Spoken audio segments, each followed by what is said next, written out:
When I'm dreaming, I think it's true. When I'm dreaming of you, dreaming of you. Hope you dream of me too.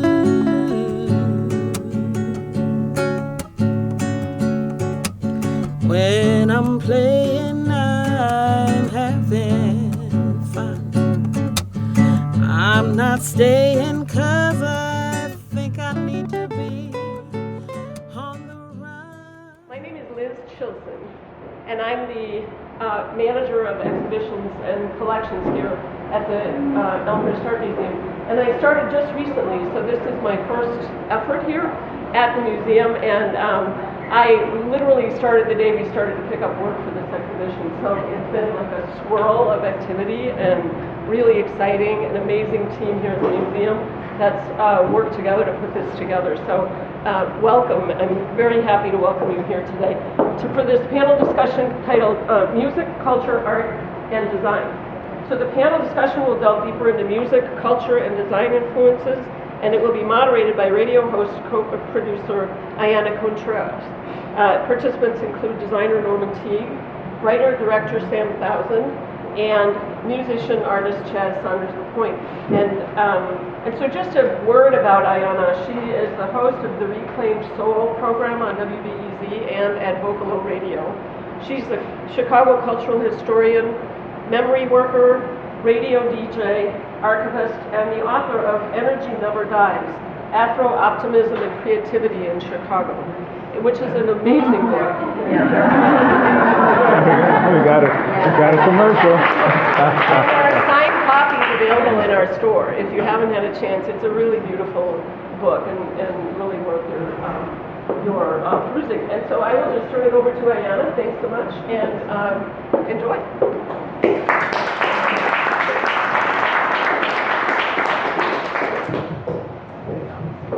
All right. Hi, everybody. Okay, so this is going to be really fun. We have a runner who's passing the mic. Is that right? Let me make sure I can see that person. Okay, perfect. Thank you. The first question that I wanted to ask, well, thank you everybody for making your way out here, whether you came 1 block or 100 miles or 1,000 miles. Welcome. Yeah. My first question is one that kind of was on your mind, but was also something we discussed yesterday. How has the evolution of jazz in Chicago, and this is for you, and you have some things to have Chaz. Actually, you want to do bios? I just thought about that because you said to me you did not want to do bios. And I feel like they kind of... Bios are online, you can read that on your own. I thought about it, like, I've done many of these sorts of talks, and we always do the rhythm of row, but you were like, let's get into it. Okay, all right. I'm sorry. But no, the question was, how has the evolution of jazz in Chicago been intertwined with the historical experiences and contributions of the Black community? And the reason why I thought this question was such an interesting jumping off point, I write for Downbeat, which is actually based in Elmhurst. What on earth, right? Historical, it's been around over 75 years now. And I wrote a cover story a couple of years back talking about the equality in jazz and how jazz has this long history of being a part of progressive movements in the Black community, even though now a lot of people kind of think about it as dinner music or music of the conservatory and collegiate space. So, rooted in community forming. Talk about that connection. And I can only go into this. Thank you so much, Ayana. And thank you all for being here. Thank you, Elmhurst. Before I start, I just wanted to ask if each of you would mind just taking like 30 seconds to just introduce yourself to the person next to you.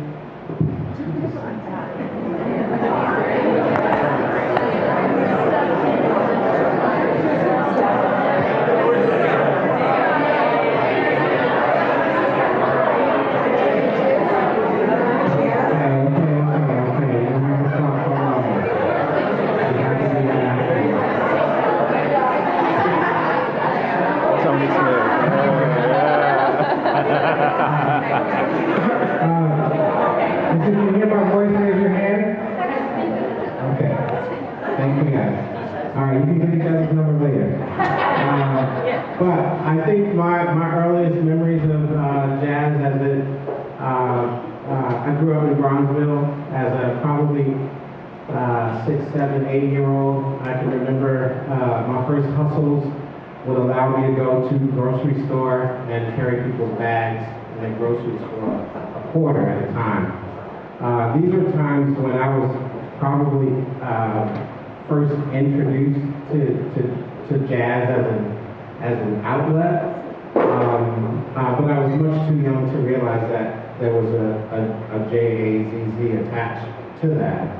But I think that as a cultural being in my neighborhood, I felt like a genre like jazz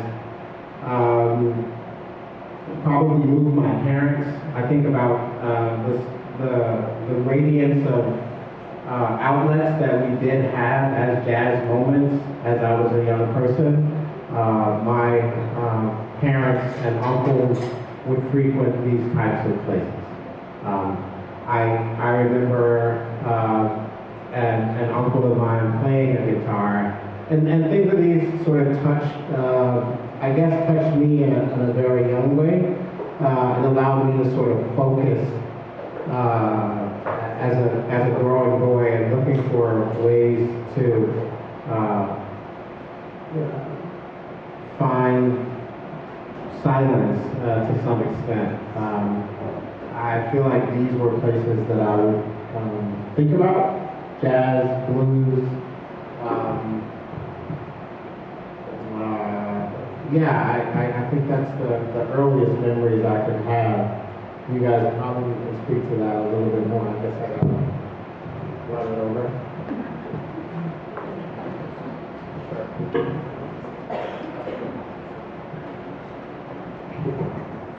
Yes, so I am a transplant from Houston, Texas. I've been in Chicago for, thank you. Respect. I've been in Chicago for about 15 years, and man, I've always been impressed with the talent of the scene in Chicago, and I feel like a lot of it comes from the passing on, the mentorship, the intergenerational gatherings, and also opportunities that allow for youth to come up in competition. I remember when Marquise Hill was a legend to me. I never met him before, and I would always hear his name, I would hear his music, and Luminaire Arts, I think that's what it is called, Luminaire. I may be slightly tweaking the name, but there was a competition for young jazz artists, to win this, a good amount of money, and also win some opportunity for resources for recording. And I was like, I'm gonna compete. I was jumping in. This is at the time I was a jazz studies major at Columbia College, playing trumpet in the jazz band. And lo and behold, I'm in line to audition, and Marquise Hill is after me. He's next. And I got a chance to meet him. But and I was very, man, I was just so enamored by his skill set, but just how cool he is as a human being. He's just so cool. And I feel like the vibe of the scene in Chicago, the jazz scene, and how open the spaces are for jams, and also for how great the support is for other artists in the scene. I think that it just has cultivated such a rich history, a rich scene for today that's built on the history that was brought. I know Marquise is very much a product of that. And so I want to just tell that story. He absolutely killed his aim on, it made sense. Yes, I think I'll leave it there.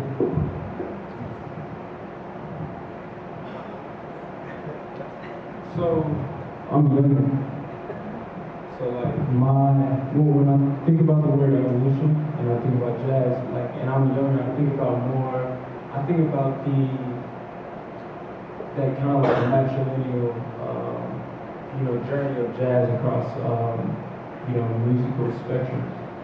So when jazz comes to my mind, the first thing I think about is electronic music. I think of house music. And I think of the enduring legacy that jazz has left on the city. It's in the pavement, it's everywhere. There's, going back to a time that I'm not even a part of, some of the earliest free jazz recordings were recorded here. Sun Rock played bebop here in Cal City, for like $10. People don't really know that, but we had Leo Dallas with the AAC, and there's a huge history of jazz music in Chicago that endures through other types of music. I think jazz has, since its birth from the blues, from the furnace that was the blues, has taken it has proved itself to have like infinite multiplicities, and they're evident today, not necessarily even in music, but in art and culture and its ability to integrate in between different worlds. In short, that's my answer.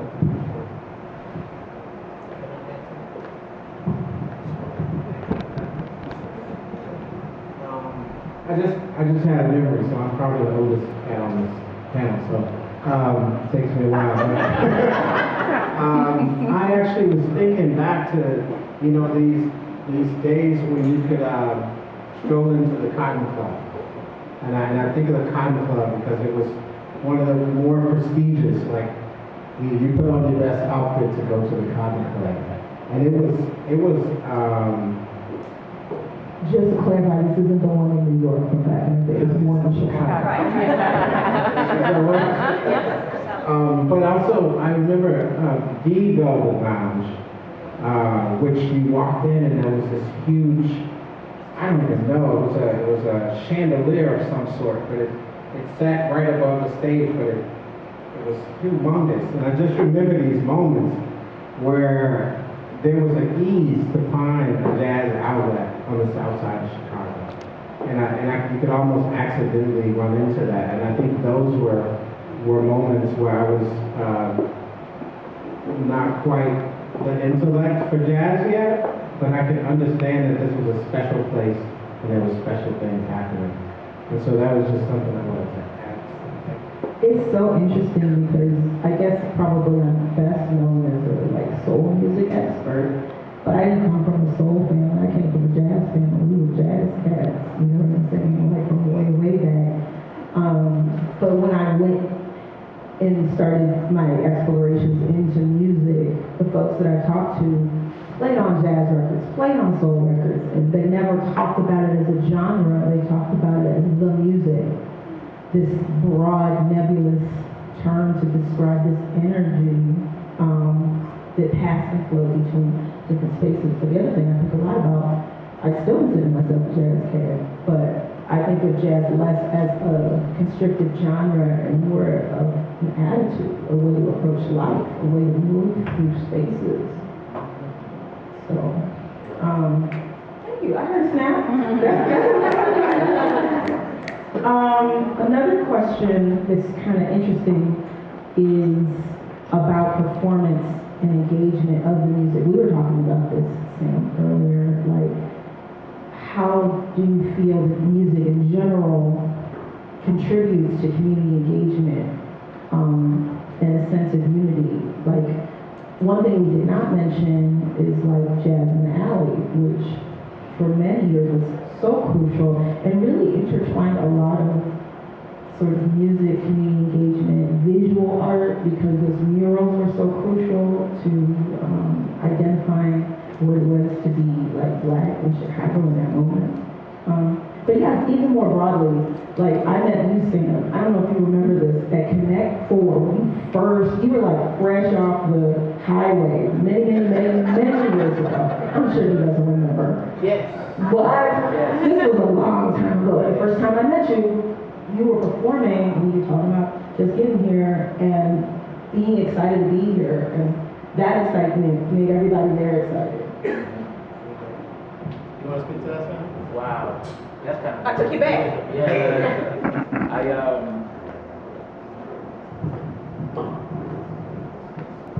Thank you. I often see that room, right? Because they've gone through various stages and spaces. But I often see that room and I think about when I first came to Chicago and really getting that aha, like, oh wow. When I tell my story about coming to Chicago, I always talk about how I came for one thing and I got way more than I bargained for. And yes, in the best way possible. One of those ways was, I came on a full scholarship to play lead trumpet in the jazz band, and I felt like that's my job, so I'm doing that, all right?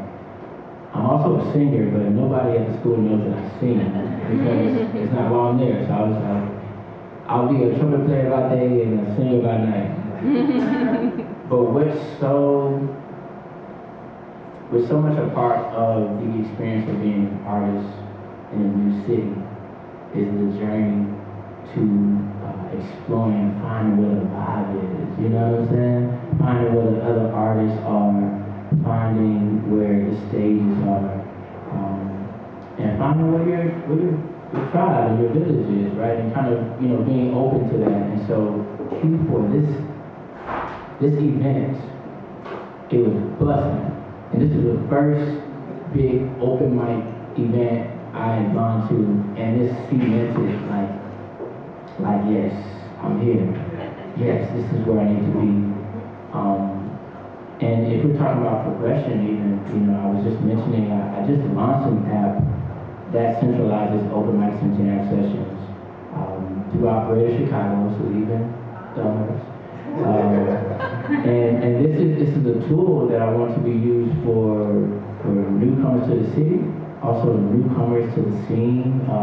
If they're growing up in the city, but now they're trying to just get out and be an artist. But also veterans and people who are putting events together. There's a calendar view, there's a list view, there's also a map view so you can see, where things are located. And this is a free app. It's under my brand name, Shybrations. And you can download it today. It's iOS and Android available. But without this tool, there's still a cool journey, but we're now in 2024. We have to use technology to help propel us forward and to help us on a socio-economical level as well. So we're helping us spend less money trying and going different places and being able to have a tool that tells us exactly what we're going to and who will be there, what will be happening. Kind of makes it a little easier. So thank you for sharing that. I don't remember meeting you there. No, I shouldn't say like that. Because they come out. But it was so long ago that I don't remember the connections that I made there, but it was very much the first milestone of being in Chicago and being in the city. And that's the thing. No.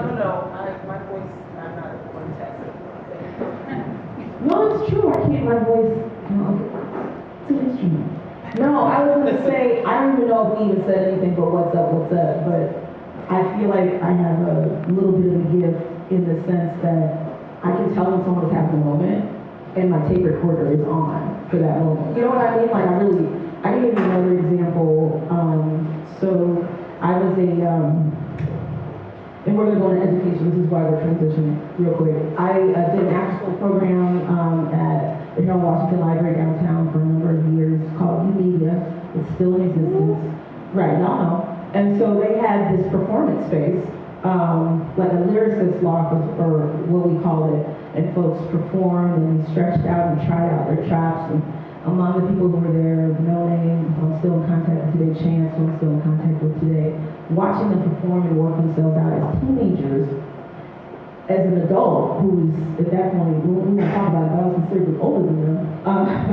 And there was one particular performance that he did at Leaders, right? And I remember it was raining, pouring rain, it was like October, and I'm just a little mentor person, standing outside, watching inside, watching the excitement and the buzz, and all the people on the street in the rain.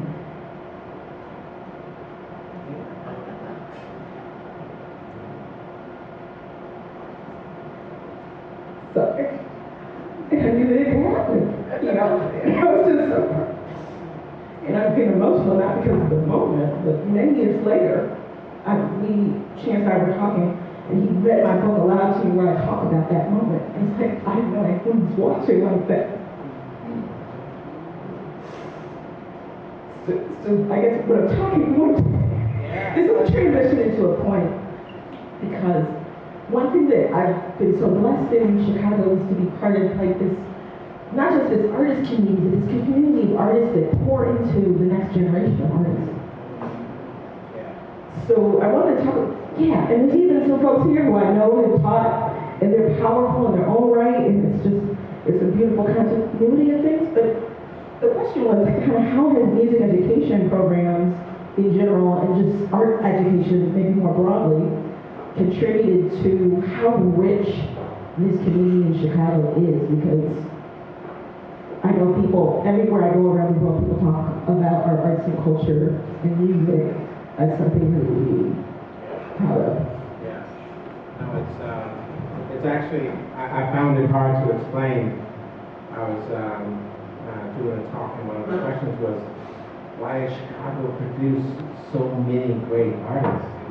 And I just had to think about, and I heard somebody say Chicago's a friendly town. But I had to think about, like, the resources that we have around us that are constantly active.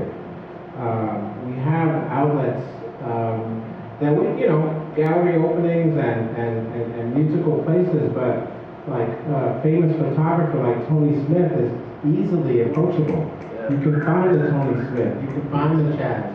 I mean, these cats, look, there's I can't think his name. There's Lamar Gay right here.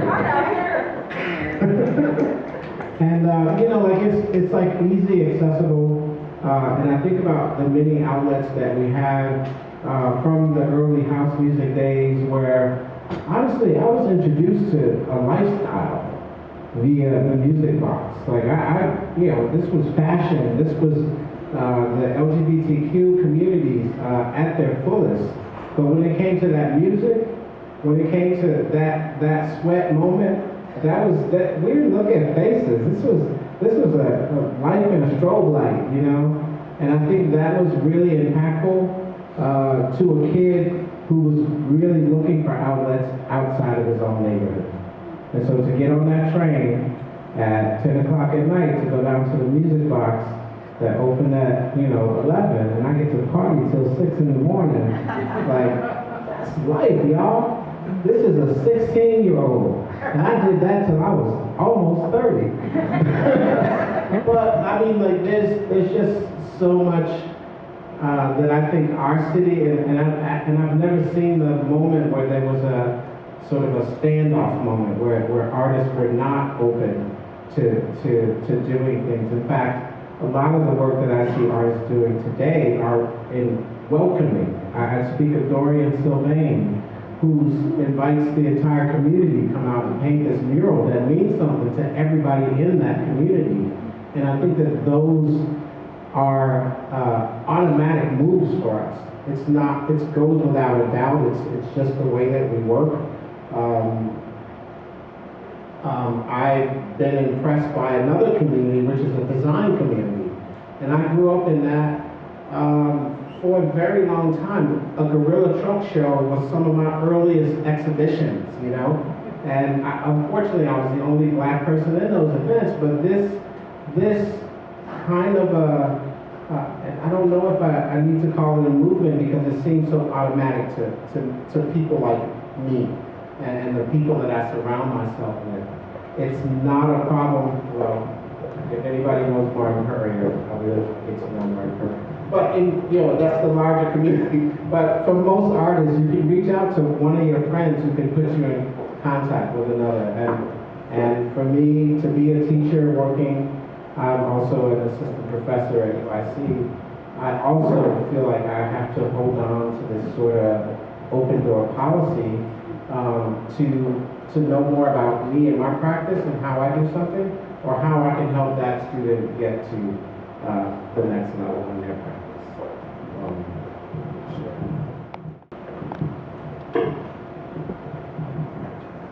So,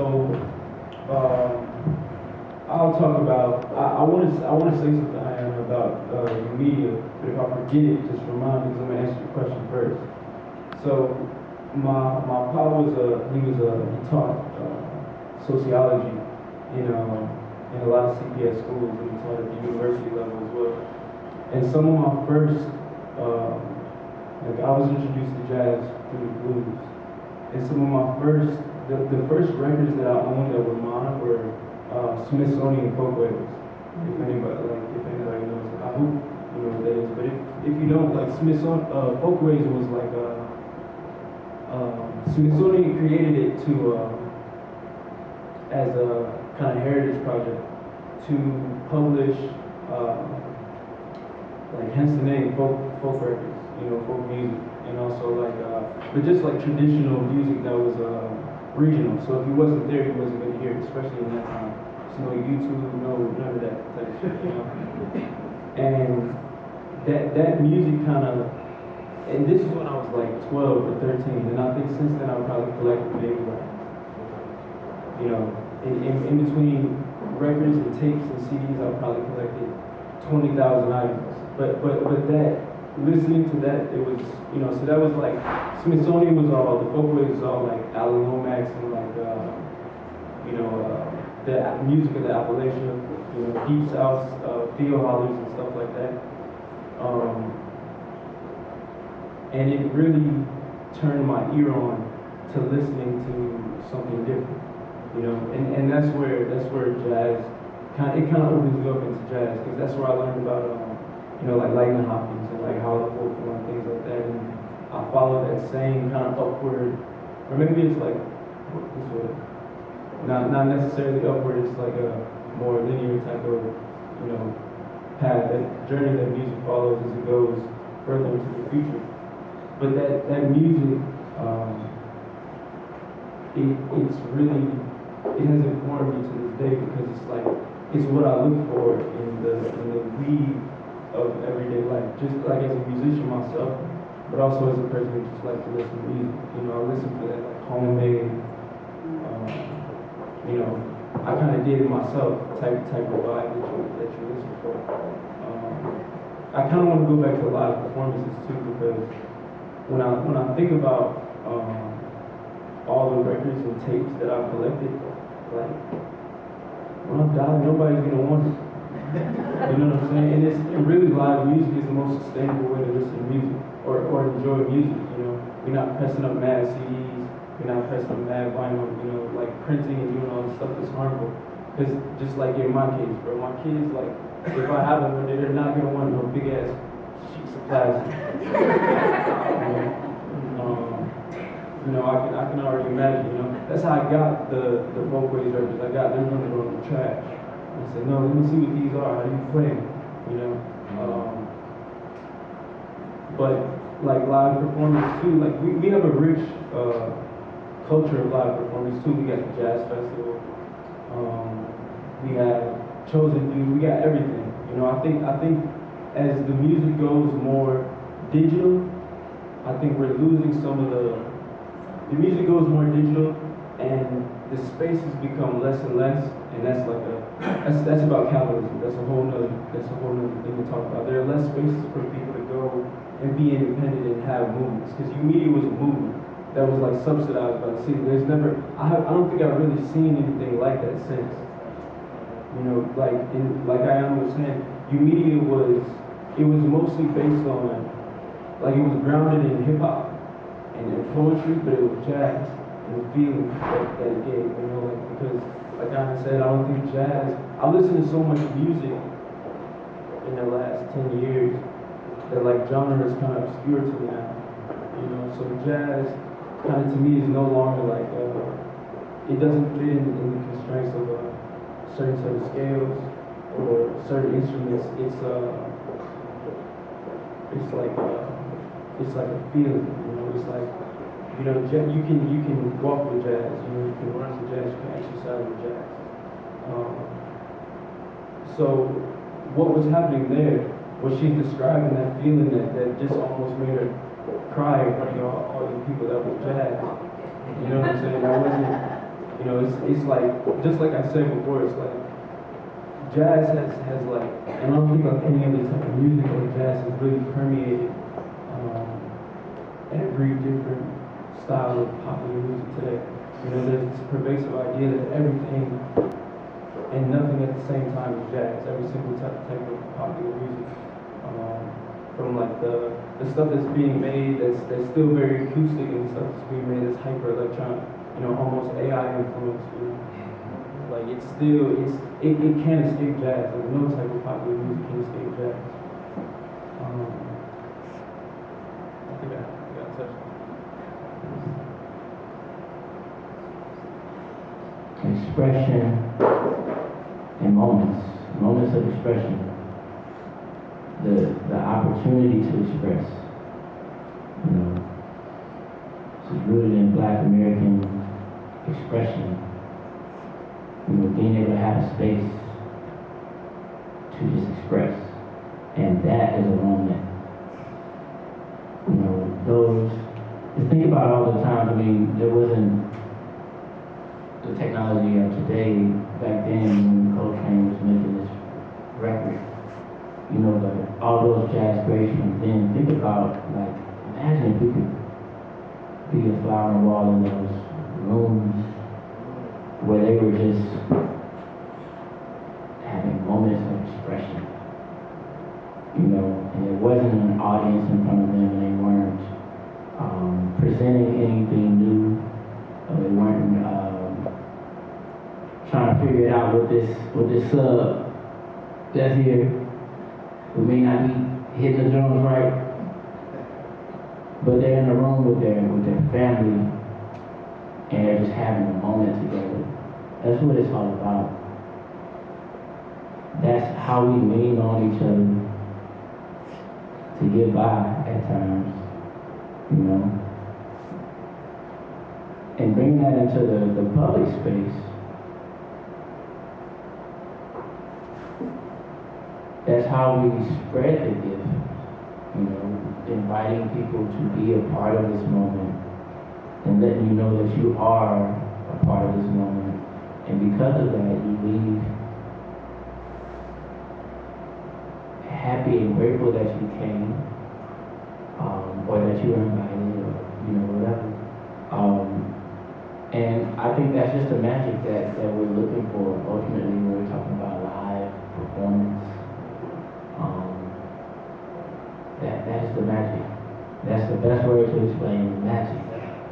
You know, creative moments. Norman, you were saying about why, or when you go out of town and people are like, they're like inflamed with the love of like Chicago culture, and you said like Chicago's a friendly city. It is a friendly city, but it's like a real city, which is why I think we got so many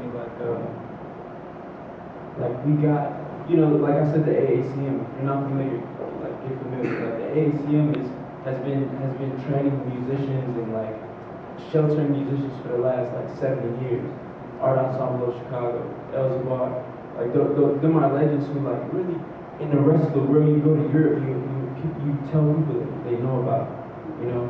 You really go around the States, you know, you'll find a head every 1 out of 5, you know, which is like, I don't know why that is. I don't know, it bothers me. It does bother me, but I think Chicago too is a city where like, it's a real city. It's like, it's cold as hell, like 7 months out of the year.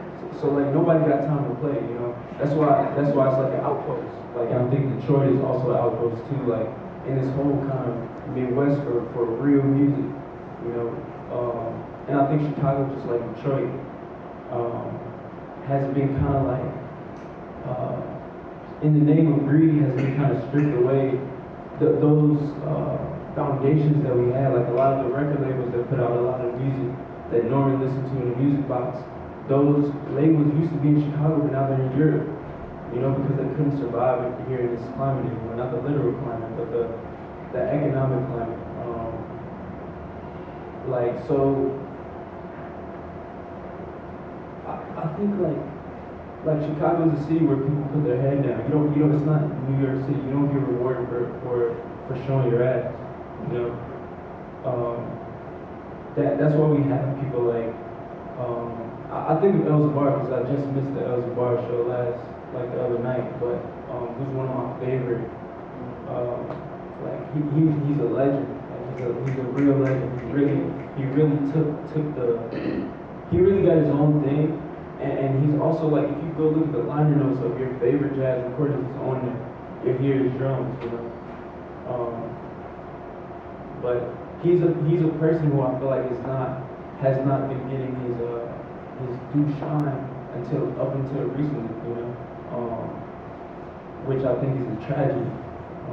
I think as a community of musicians, maybe someone will agree with me. I think we almost need to gatekeep what we're doing. Because it's like it's hard today too, because it's like the moment a thing comes out that's like relatively like obscure or new, it's automatically like absorbed by the greater culture, whatever that may mean. And there's already a copy of it within 48 hours. But it's just like,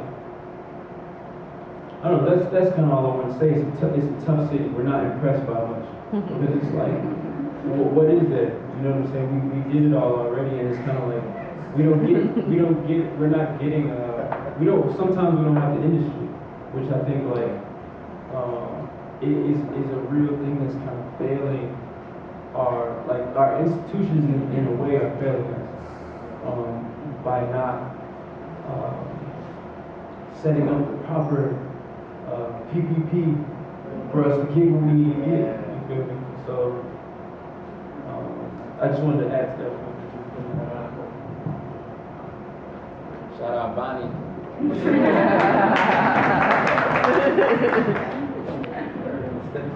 So I wanted to make sure to leave time for questions because I feel percolation coming from this area over here. I hear peanut gallery up front here, so I know that there might be a couple of questions here. But in the meantime, as people formulate, there's no pressure.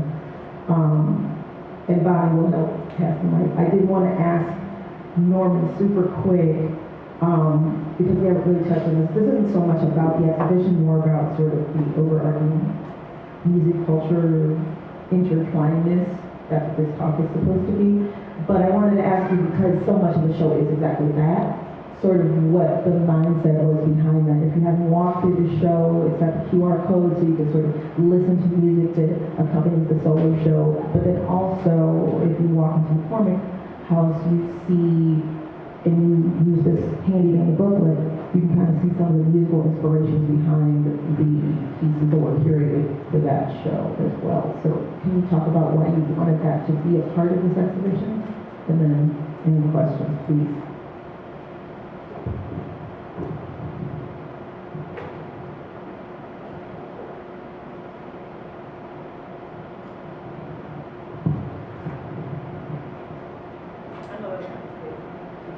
Yeah, no, it's the whole show kind of happened at the same time. So really, the consideration to the house was really looking at my design studies, my design history studies, you know, my knowing of iconic figures in the design world, and thinking about this sacred house as a moment of modernity, and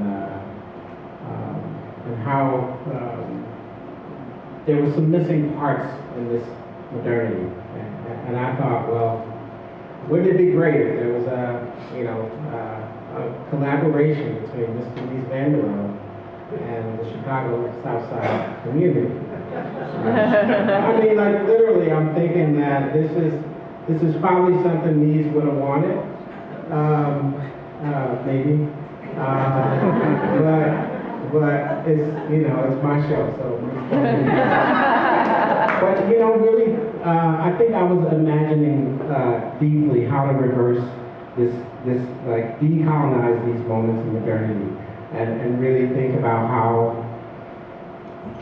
this house would look dope as hell if there was, like, black folks in here, you know, and these really clean lines would be sparked by, you know, fishnet, pantyhose, you know. Thank you, Summer. And so I think that was a moment of really just trying to reimagine a moment in time. And then this time inside the museum was me thinking about a love supreme of my own, a time to sort of dip away in a room and sort of think about some objects and things that would pay homage to all the jazz musicians that have influenced all of our lives, but also, you know, thinking about the materiality and sort of working through some ideas that I've had for a long time, and how that sort of objectifying that becomes a love supreme for me.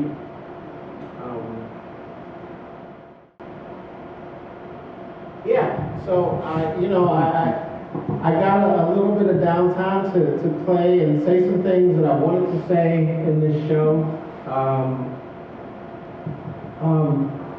Mostly in the materials that I'm familiar with, but I was really thinking about instruments. I was thinking about African influences. I was thinking about labor and work and sort of, you know, I love working with a lathe, so I got to turn some pieces, and I got to, you know, hone in on some things that I've just been wanting to try and do. And thank you, Elmhurst Art Museum, for the push, for the time to concentrate and to sort of reflect on where I want to go with my work. I'm thankful to the people that I got to work with throughout this process. This is, you know, this work that I do, it takes a team of really beautiful people to make it happen, and I'm really thankful.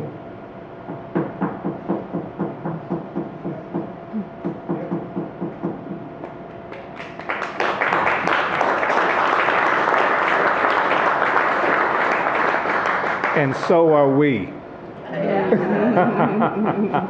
We're thankful too, brother. To have so many committed people.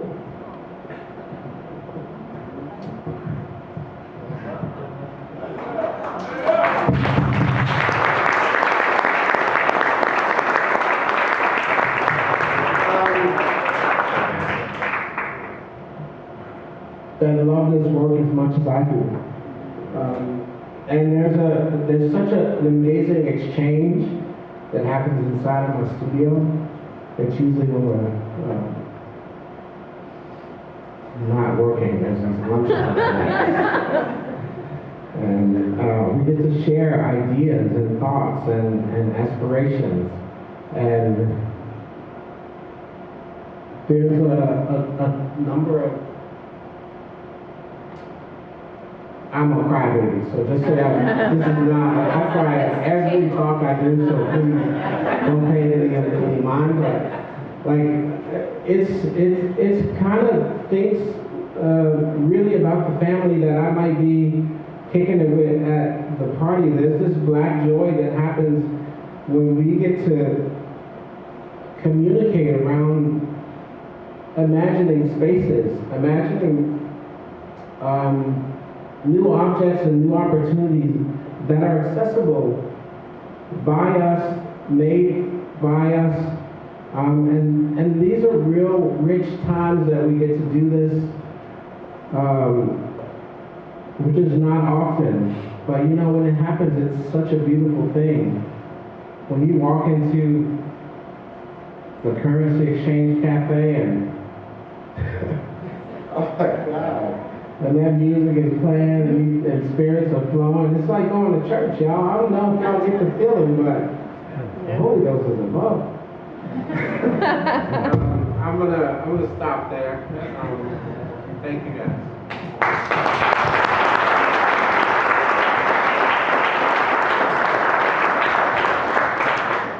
See, that wasn't my fault.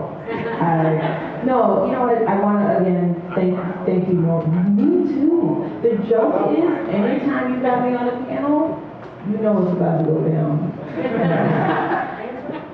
Capricorn. I taught myself how to feel. It's amazing. Highly recommend it. It's amazing. Highly recommended. Everybody should cry. Yeah, let it out. But anyway, questions, comments, any for either Sam or Chaz or Norman or myself? Curse words. Anybody raise your hand? Don't be shy. Y'all just like my students, boy. Y'all like me. This is a question for like all of you. In Chicago, where is your favorite place to be immersed in culture currently? Ooh.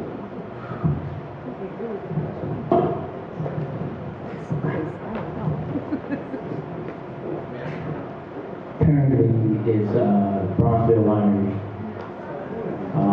The art, vinyl,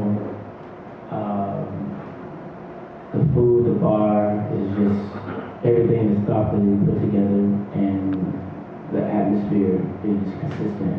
You know, shout out to Eric Williams, he's done a great job with him and his team, and it's revolutionary in that area. There was one moment that he mentioned where an older and elderly couple came to eat during their first month, and they thanked him, and they were crying. They were saying, "This is our first time we were able to actually walk to a fine dining restaurant in our neighborhood." And so, yeah, shout out to everybody. It was so many people. Check it out, yeah. Yeah, Bronzeville Winery. It must be got cutting onions on the table. They over there crying.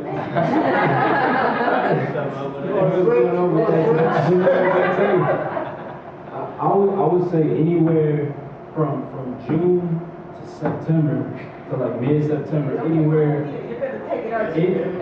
between. I mean, like, I ain't even gonna get out there. Anywhere between 67th Street Beach and Rainbow Beach. Like at any time, like you can oscillate between any spot right there at any time between those times. I would also say the Post. Does anybody know the Post? The Post, yeah. The Post is no longer, but hopefully we get it back. The Post was like a real. Veterans Hall, right? Yeah, it's a club on top of a veterans hall. Strange. It's on top of VFW, but it's got the best sound system in the city. You want to go hear dance music, you want to go face the speaker and not feel like somebody be slamming pans by your ears. Like you want to hear good sound system by good, like real OGs who played that music that Norman grew up on. Like that's when you go to the Post if it ever opens back up. But it's a real. You know, it's tons of other clubs, but the Post was like, the Post was doing something before it closed. It was really bringing that feeling back. Small spot, you know, like get at capacity real quick. So if you don't make it, you just don't make it. But yeah, my main thing with June, September, 67th, and all the way back to the rainbow. That's the only thing.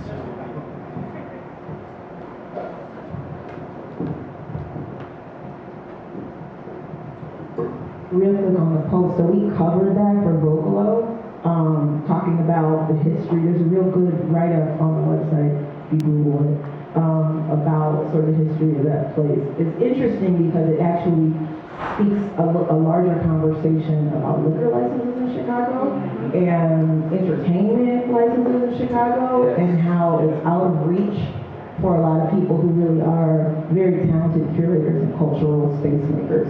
So, yeah. And what do they say? They actually did a little like data information about how few liquor licenses actually have been given on the south side versus other neighborhoods. That's another conversation for another day. I mean, real talk, it's criminal. sus. Very sus. I say, so most recently, I'd say over the summer, I really enjoyed Kenwood Gardens over behind Dorchester. It's really kind of a off-the-chain little spot. If you don't know it, you don't know it, but you actually do find it. Celeste Alexander is one of the best DJs in Chicago, alongside Dwayne Powell, and they just light it up every time. So that's an amazing outlet. I also agree the Barnesville Winery is really nice to walk into. Mesler has become a real hangout spot. So there's a few spaces on the south side that are really worth catering to. I just love dancing, and so to be able to go and dance outdoors to a great DJ. We have a few moments behind the Southside Community Cultural Center where we might have a concert here and there. That's also a great outlet. Right on the beach, exactly. But we're working on some new spots. So if anybody wants to add to that, let us know. So I'm kind of going to cheat a little bit off of Chaz's answer because he stole my answer. But what I will say is 63rd Street Beach, so I'll extend it up a little bit further. What I love about 63rd Street Beach is those drummers, right? Which has such a long history that make me feel a real certain way. Be by that water and hear those drums. It reminds me of when I was in Cape Coast, Ghana in a lot of ways. Really heavy. But also, and this probably tracks because I'm a nerd, Woodson Regional Library. I mean, that's such an amazing, right? I mean, the people there are amazing, and they have some really cool programming there, but more than anything else, it's such an asset to the community. It really is. And every time I go there, I'm so happy that they're there and they're so engaged in this keeping of the heritage of the area. It's really important. There's a lot of really important papers and stuff there too. So we recently lost Richard Hunt, and he was a hero of mine. And I wonder if you had any interactions with him or encounter. I personally, I can't say I knew Richard extremely well, but we are attached. So the mother of my children's father worked for Richard Hunt's studio the moment he graduated from college. So years and years ago, so I met him years and years ago. And then I, as of recent 2-3 years ago, got to visit his studio. And we went out to lunch, and he's such a gentleman. For somebody who works so hard, he really appreciates life and takes care of everybody as though they were his daughter. And so I felt really good in his presence, and his work has always been really inspiring to me. So yeah, thank you. mine is really weird and of the moment, but the first time I really experienced him talking about his work, there's two things. I'm a big Ebony Jet nerd also. So like the first time was like in person, was visiting the old Johnson Publishing building. When you walked in, had this wood paneling, and one of his works was like cantilevered kind of off of the wall. And it was speaking of modernity and speaking of the black aesthetic influence on modernity. That building was that. And so to see that as being, this is the first thing you see when you walk in those doors, was breathtaking. So you dial it back. I have many old Ebony magazines. And so that picture, the photo, is also in a 26-page spread where they're talking about the Johnson building when it first opened up there at 800 odd South Michigan. So then I remember on Facebook, this is super recent, actually, not long before he passed, like maybe a month and a half around Christmas, something like that. We're Facebook friends, whatever. But so he was in a chat, and somebody was asking about that piece and what happened to that piece, and he was saying he wasn't sure where the piece was. And I said, I actually know where the piece was because the Esther Gates got a lot of that art, and he had staged that piece at the Walker Art Center in Minneapolis, and I saw it, so I knew he had it in his possession. So I said, guess what, Richard? Chat. And he was like, thank you so much for adding to saying that. It was just like, I was just like so flabbergasted that on the internet, you know, I could give something to somebody who had given so much to our city, and then I found out.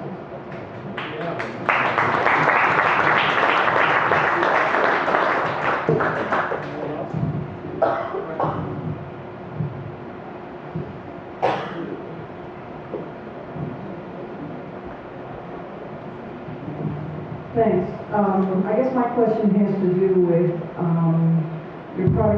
some of your products of Chicago Public Schools, and what could the schools be doing more of to support kids who are interested in music or maybe don't have opportunities and could be. And design. And the arts.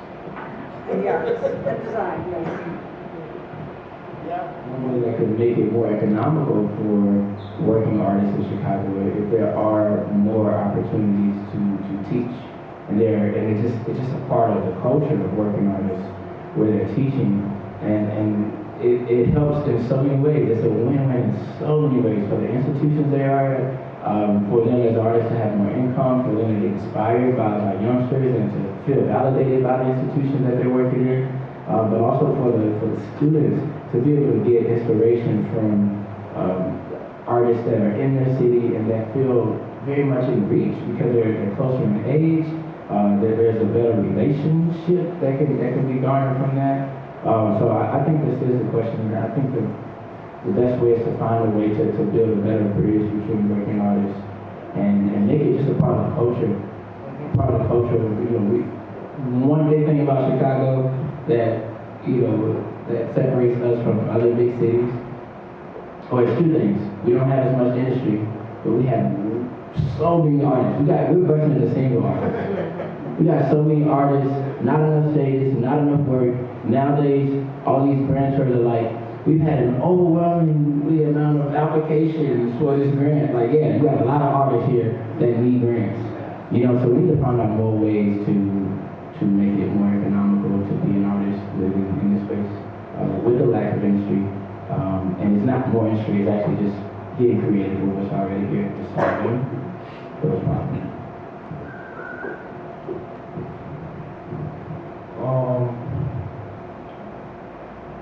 I think the question is a little, like, it's really not what the schools should be doing. Like, I think we as artists and young older people, we really need to take a firm stance on the futures of our youth because they all we got. And we really need to make our voices be heard so that policy is people are not shaped by policy, and policy is shaped by people.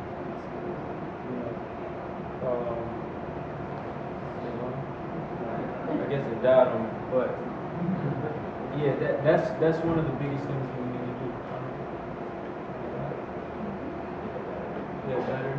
Yeah, we really need to take a firm stance on our youth, because they're in a dire situation right now, like across the globe. There's a bit of a disconnect, just like what Sam was just saying. There needs to be efforts to get people in schools who have a little bit of the same trajectory as these kids that are coming up, going into middle school, coming out of high school. And there needs to be options for them that don't involve, that are not all centered around money, or them having to have money to get to a higher place, or to get further in life. We need to have I remember I went to Norman's high school, and there was kind of like talks about kind of vitalizing the shop classes, or possibly teaching the shop class. So those are things that need to come back, because if those things come back, we can have much of a tighter grasp on our whole industry as a whole. And I'm talking about the whole country. You know, because if we teach these kids like how to learn to do things, how to learn to build things, that mitigates so much drama that happens. You know, and so much downtime where that drama happens. Yeah, I mean, just to kind of piggyback off what you were saying, I think there was a point when a lot of the public schools were moving away from vocational education. And what I will say is vocational education offers something, I mean, because, yeah, okay, preparatory school is what it is. But it offers you not just an alternative, but what bothered me about it is that it was framed in a way that made work with your hands somehow hierarchically less than, right? You know what I'm saying? So I think bringing back the emphasis on that could literally change the trajectory of our country. Yeah. 100%. I think a lot of what I've been pushing for in my class, I think my colleagues appreciate it. But a lot of what I've been thinking about is how the city can become more of our classrooms. Why are we sitting in this box of a space trying to learn what's going on in the outside world, and really trying to get these students to see how a designer works, how an architect works on a daily basis, what a musician has to go through with their calendar because they have so many sets to make a living. I mean, I think all of these are true ways of learning, and then actually working alongside those people as, I hate the word apprentices, but it's a real thing. It's a real way to learn.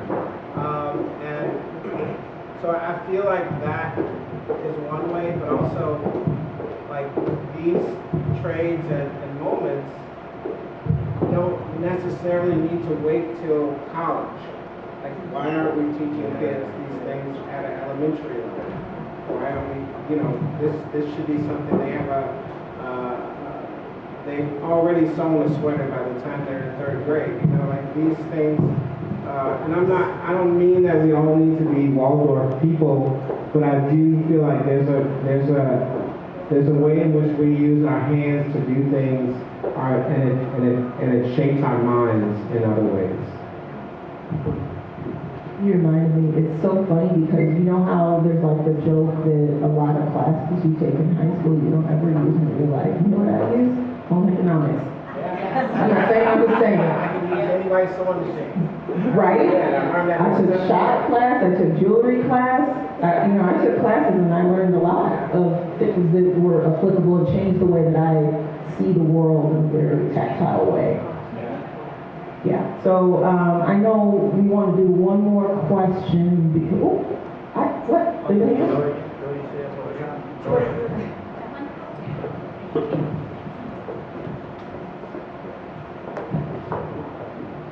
This is a bit of a comment that kind of piggybacks on what we're talking about with education, and I think that we, number one, have to recognize that the arts were removed for a very intentional reason from our curriculum, and I think it was pretty nefarious, but again, another conversation for another day.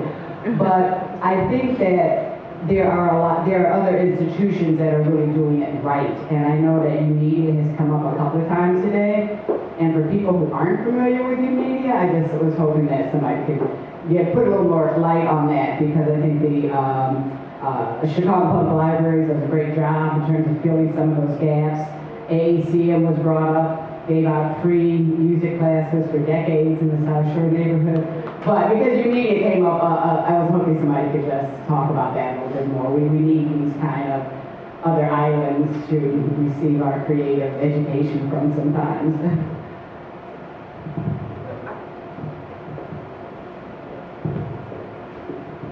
So UMedia, I can talk about it but I want you to talk about your experience. I think that's great opportunity to talk about both sides of it. But so I was hired as a mentor, and came out of something called the Digital Youth Network from DePaul University, and that was primarily a media literacy kind of after school, in school program. And media was sort of built off of the concept that there needed to be spaces to kind of connect, kind of hang out, and then ultimately geek out, meaning engage in work play, sort of in arts and media. And so we created really like low barriers of entry in these spaces to where kids would just come to this cool place to come after school, but will wind up like learning and engaging with people from all over the city. And I mean, my little thing that I was doing was U-Media Radio. So we taught people how to use recorders and stuff, and then we did music appreciation, we're making beats and stuff like that. So it was really wholesome. But what I loved was the only adults allowed in the space were the mentors themselves and the librarians, which meant it was y'all's space and you were safe. You know what I'm saying? Which I think was very unique. But what was also very interesting is we talked about some of the celebrities that are now well-known people who were just teenage kids who were in that space.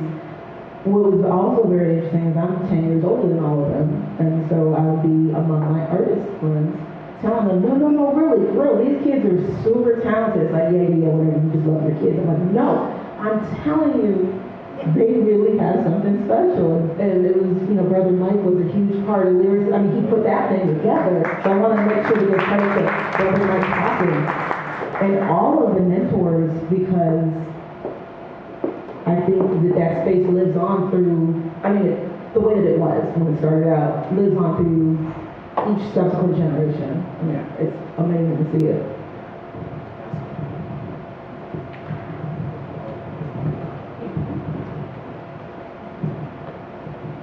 Yeah, I think it needs to go back to that original model. Yeah, it's different. Because like if you put a bunch of kids together and you give them a task, they'll figure it out on their own. Like I think too that's another thing. It's like we don't give the youth enough credit. Because we know more than them, but they're smarter than us. They're growing up like, Say that again. yeah, we know more, but they're smarter. Like my little brother, he get on my nerves. He's much smarter than me, and he's much more, like he takes from me, but he's like, especially the younger generations coming up, they're much more empathetic than we are. And they're much more in tune with each other, and each other's like irregularities or idiosyncrasies or whatever, and I don't think they get enough credit for that. I think I think youth media and other and things like AACM just need to be like squared, like they need to be in there needs to be a system like that in every single library. But then again, we go into a subject that's like we want it, but we're not getting it because of the nefariousness.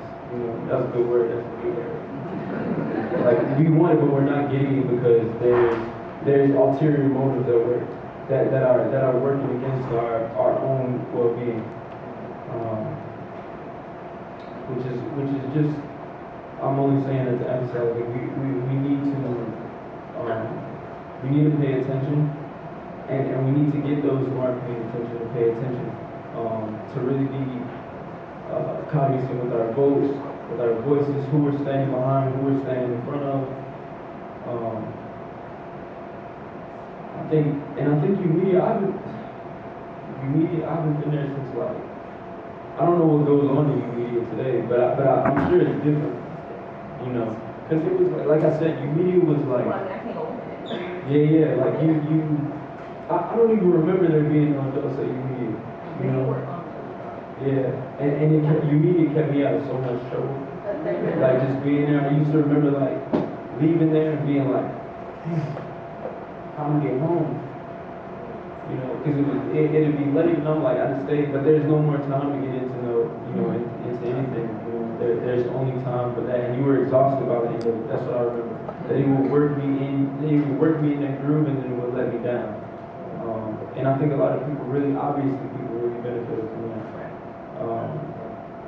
But that's another thing too. We need to keep our grasp on things like that. I think you media matured, and the institution around it didn't mature with it. It didn't follow suit, or it wasn't passed down.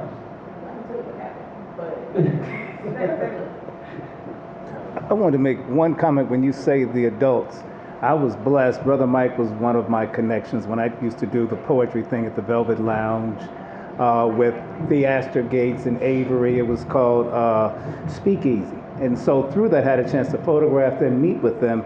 And as an instructor, I would bring my students over to U Media, and I could stay because I was an instructor. They had me go sit in the corner over there while the teens could do their art. And to make it justified with the school system, I would say we're going to spend time at the library. So we would go tour the library, read some books, then go downstairs, and they would do their music, their art, their poetry. And it was a wonderful, safe space. So I'm glad you all brought that up again. Thank you.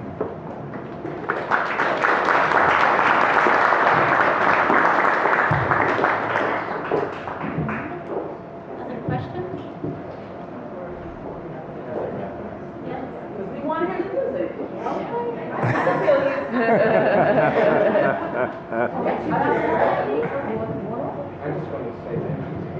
I appreciate each and every last one of you for coming out. I'm not going to cry. But thank you so much. Thank you for our panelists and our moderator.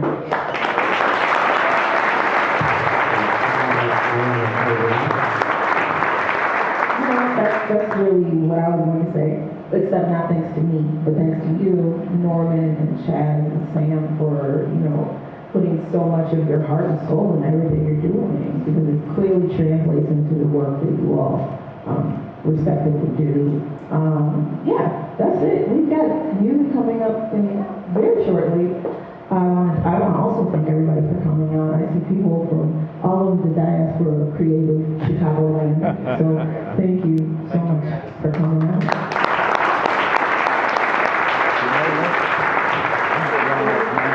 Thank you all for being such a great audience. We do have a jazz performance from the Elmhurst University Jazz Combo. I did want to tell you about a couple of things that are coming up here at the museum. There is a tour, a curator's tour of the Lee's House of the McCormick House Reimagined, and that will be on March 23rd. So if you'd like to come back for that, you are welcome to. And then also there's an evening of jazz with Corey Wilkes that will be here. That's so funny. And then this next weekend, our family day activity is musical Valentine's, and so if there's a family day activity, we invite you all to come, bring your families, and make Valentine's in response to the sounds and sights in the exhibition. So it's a wonderful opportunity for that. And then just thanks again to our sponsors for this event, and I will turn it over to the Elmhurst University Jazz Combo. You're welcome to stay.